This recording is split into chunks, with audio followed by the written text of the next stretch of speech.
Hello everyone, দীপিকার lifestyle চ্যানেলের একটা নতুন মিনি ব্লগে তোমাদের সকলকে জানাই অনেক অনেক স্বাগত। তো আজকে আমি সকাল সকাল ঘুম থেকে উঠে চান টান করে একদম ফ্রেশ হয়ে নিয়েছি, কারণ আজকে হচ্ছে আমার কাকার গায়ে হলুদ। তো তার জন্য রেডি হতে যাব। তো আজকে আমি গায়ে হলুদের জন্য নিয়ে নিয়েছি এই হলুদ শাড়িটা, আর তার সাথে আমি পরবো এই রানী কালারের ব্লাউজটা। তো চলো আর সময় নষ্ট না করে ঝটপট শাড়িটা পরে চলে আসি।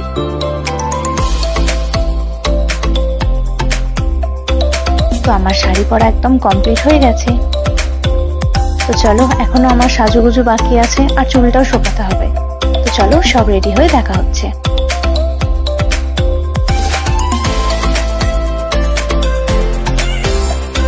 তো আমি একদম রেডি হয়ে নিয়েছি, আর আজকে আমাকে গায়ে হলুদের লুকে কেমন লাগছে তোমরা অবশ্যই কমেন্ট করে জানিও।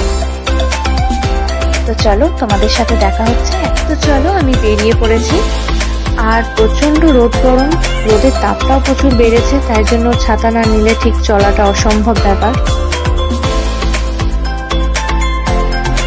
তো এদিকে আমি বিয়ে বাড়ি চলে এসেছি, আর একদম গলির মুখ থেকে প্যান্ডেল করেছে, বেশ দেখতে খুব সুন্দর লাগছিল।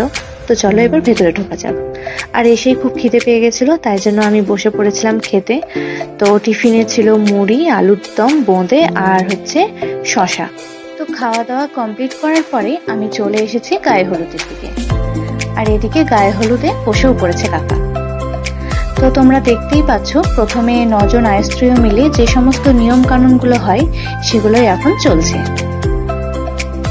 তো এখন চলছে জোর কদমে গায়ে হলুদের পর্ব। তো তোমরা সাথে থাকো আর দেখতে থাকো। তো মাঝখানে আমিও কাকার সাথে একটুখানি ভিডিও বানিয়ে নিয়েছিলাম। আর গায়ে হলুদ কমপ্লিট হয়ে যাওয়ার পরে এখন চলছে ফটোশুটের পর্ব। তো গায়ে হলুদ কমপ্লিট হয়ে যাওয়ার পরে আমরা এখন সবাই মিলে যাচ্ছি পুকুর ঘাটে থেকে। তো আমরা চলেও এসেছি। এখন এখানে কাকা পুকুরের জলে একটুখানি হাত পা ধোবে, আর কিছু নিয়ম কানুন আছে সেগুলো এখানে হবে। তারপরে এখান থেকে 1 খড়া জল নিয়ে যাওয়া হবে বাড়িতে। তো এদিকে সমস্ত কিছু কমপ্লিট হয়ে যাওয়ার পরে 1 কলসি জল নিয়ে যাওয়া হচ্ছে বাড়িতে। তো এত গরম করেছে, সবাই একে একে ছাতা ফুটিয়ে নিয়েছে। তো চলো দেখা হচ্ছে আবার ফিরে। পুকুর ঘাট থেকে ফিরে এসে এখন বসে পড়েছি লাঞ্চের জন্য। খুব খিদে পেয়ে গেছিল, তাই জন্য আর দেরি না করে ঝটপট আমি খাবার শুরু করে দিয়েছি। তো আজকের দুপুরে তোমরা কে কি দিয়ে খেয়েছো আমাকে অবশ্যই কমেন্ট করে জানিও। তো চলো, আমার খাওয়া কমপ্লিট হয়ে গেছে, এবার হচ্ছে বাড়ি ফেরার পালা। তো আজকের এই ভিডিওটি যদি তোমাদের ভালো লেগে থাকে অবশ্যই একটি লাইক করে দিও, আর আমার চ্যানেলটিকে সাবস্ক্রাইব করে সকলে পাশে থেকো। দেখা হবে তোমাদের সাথে আবার নতুন একটি ভিডিওতে।